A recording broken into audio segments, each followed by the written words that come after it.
Hello everybody, today I'd like to finally show off my latest puzzle creation, the 8x10x12. This is made out of a MFJS Maylong 12x12, and even though that is one of the smaller 12x12 on the market, this puzzle is still quite big for me, somebody with very small hands. As you can see, this is in black plastic. This was a special order by somebody that I fulfilled, and the difference with this puzzle is that I have decided to go ahead and post-process it. So hopefully this video will also be a good demonstration of what my post-process puzzles are like. As per usual, let's start with the sticker scheme. These stickers are cut by Chewy stickers. I've already messed up filming this video because of the checkerboard pattern once, so let's see if I can get it this time.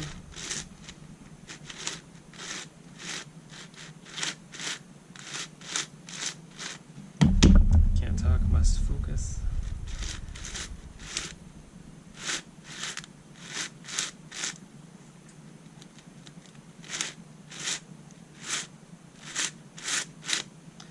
Since this is an even layer puzzle, I can't fully checkerboard the red and the orange sides, but I can fully checker the other sides.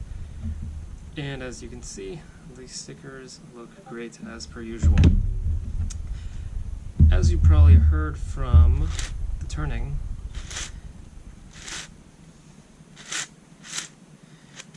this puzzle does not have the same swishy sound that my other 3D printed puzzles have. 3D printed extended puzzles have, I should say. Just try not to mess up this checkerboard. Looks like we're gonna be home free.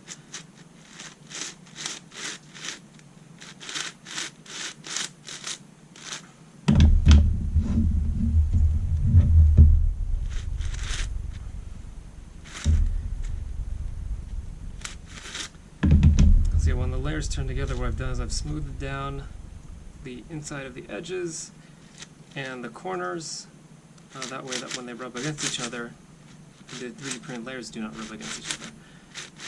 And they do not create the same sound as another puzzle like this one.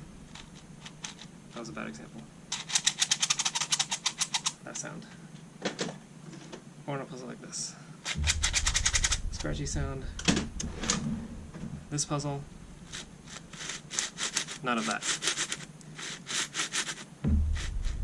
And yeah, I have done that on all of the edge pieces, and I do not do it for the center pieces because the way that the centers are printed, the layers don't actually end up really contacting each other, rubbing against each other during turning, so I didn't bother with those, and that would have been a lot of extra additional work that would not have benefited the puzzle whatsoever.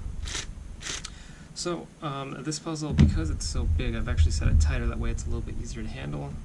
It's pretty easy to get things out of alignment, but even so, the corner cutting is still pretty good. I forgot that the camera is facing me, so I need to do it like this. Yeah, like that. It's about a cubie. That was a pop, that was not a corner cut. So I'd say I need to tighten this up a little bit more. But unfortunately, the Maylong puzzles do have popping tendencies, all of the even layer puzzles. Under regular play, this shouldn't pop, and if I was facing it, I would have seen that it probably wasn't going to make that.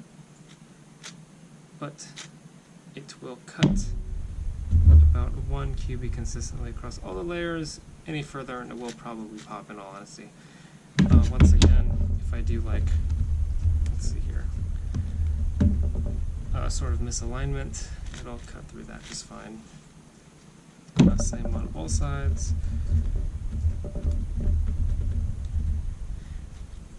That's probably a little too much, but it'll eventually get through it. And as you probably saw, I did have the basis off of a stickerless puzzle.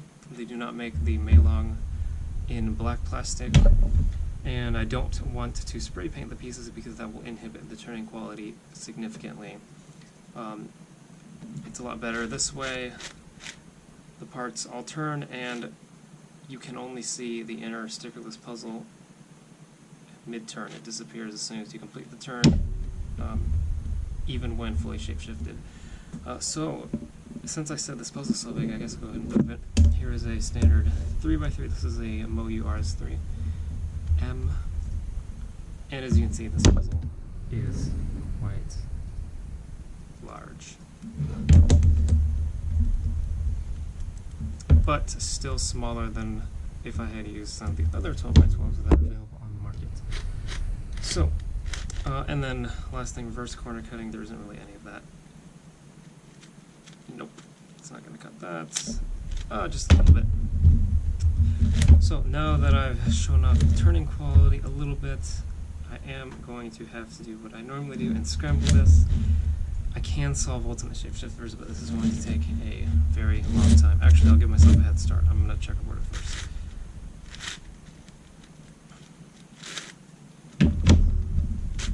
This doesn't really change too much, but oh, I accidentally did the white side that time. Okay, that's fine.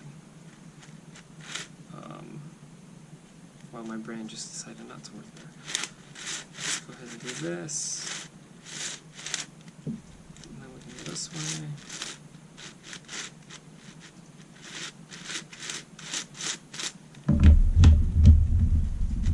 I'm really hoping I can actually get this video out. When I was making my 7x9x11 video, I accidentally lost the files, which is why that video was never released, despite the fact that I made a 7x9x11. But this is bigger, and hopefully, since I have this, it can be assumed that I can make a 7x9x11, right? No, I don't. That's how it works. It looks like my echo just activated. Interesting. Okay. But, as I was saying, we're going to scramble this. Since this is an ultimate shapeshifter, I'm going to first scramble it by turning all of these layers by 180 degrees. Echo, stop. Goodness gracious. If you haven't realized by now, these videos are not professional whatsoever. They're just purely for demonstration purposes.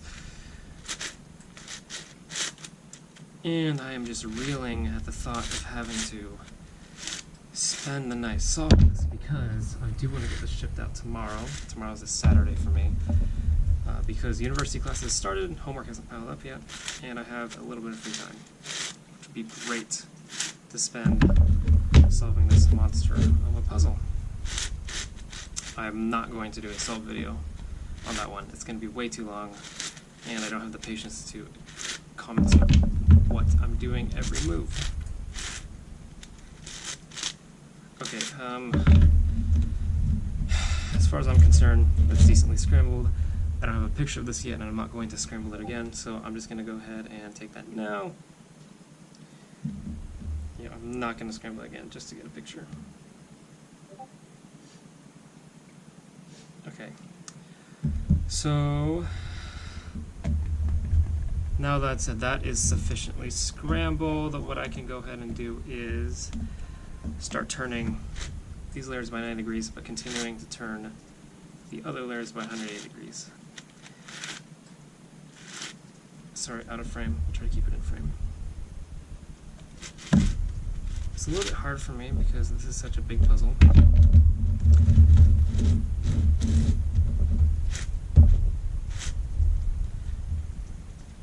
And this is really starting to look like an absolute disaster.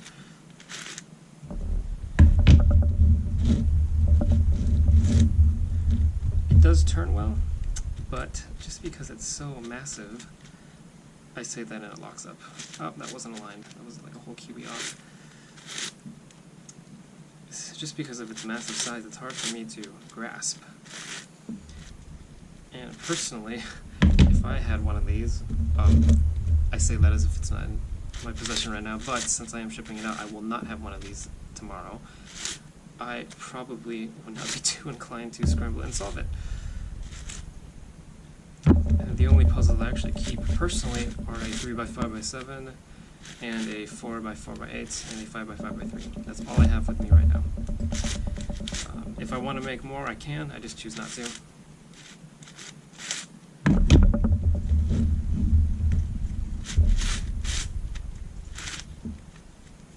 Okay, so we are getting to a point where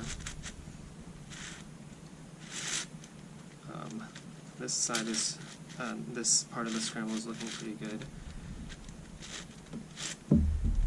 Just do a few more turns. I haven't done many mid-layer turns. Okay. Let's do a couple more. Line everything up.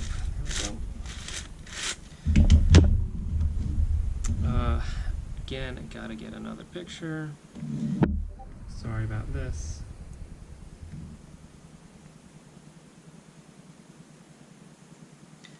And then from here, I will fully scramble it, in which I turn every layer by 90 degrees.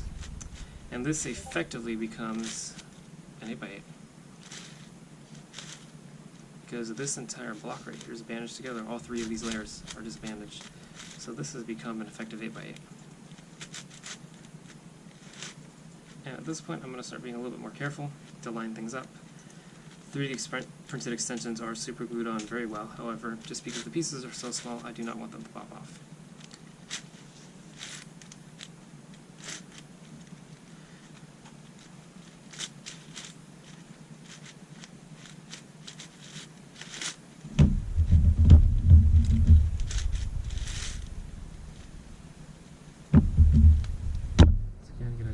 To keep everything in frame. I'm actually filming on my GoPro, and I have my iPhone set up in front of me, and I'm watching what my GoPro is seeing, or trying to watch at all times what my GoPro is seeing. So as you can see, this is becoming an absolute mess. I am not going to take this apart to solve it. I made that mistake with the 10x10x8 at one point. It was an absolute nightmare to reassemble. And actually, I should say that when I am putting these puzzles together, massive, even layered puzzles, I don't take the full thing apart. I take half of it apart, I glue all the extensions on, wash all the pieces, yada yada yada, put it back together, and then I disassemble the other half. That way that I never have to deal with completely assembling an even layer puzzle. It makes things way easier. And I think that is a sufficient scramble. So hopefully this was a half-decent demonstration of the 8x10x12. And the last thing I should mention is that, as I've said before, post-process puzzles, I only sand the inner faces. These outer faces, where the stickers are placed on, are not sanded. And that is because 3D printed layers do not have too great of a finish when sanded, and the layers are already pretty much non-existent because I printed this with 0.1mm layer heights. You can kind of see the lines through the stickers if you look really closely, but for the most part it looks uniform, and I have not had anybody complain about the layers on the outside yet, even with my standard puzzles, which have a 0.3 micron resolution for extensions.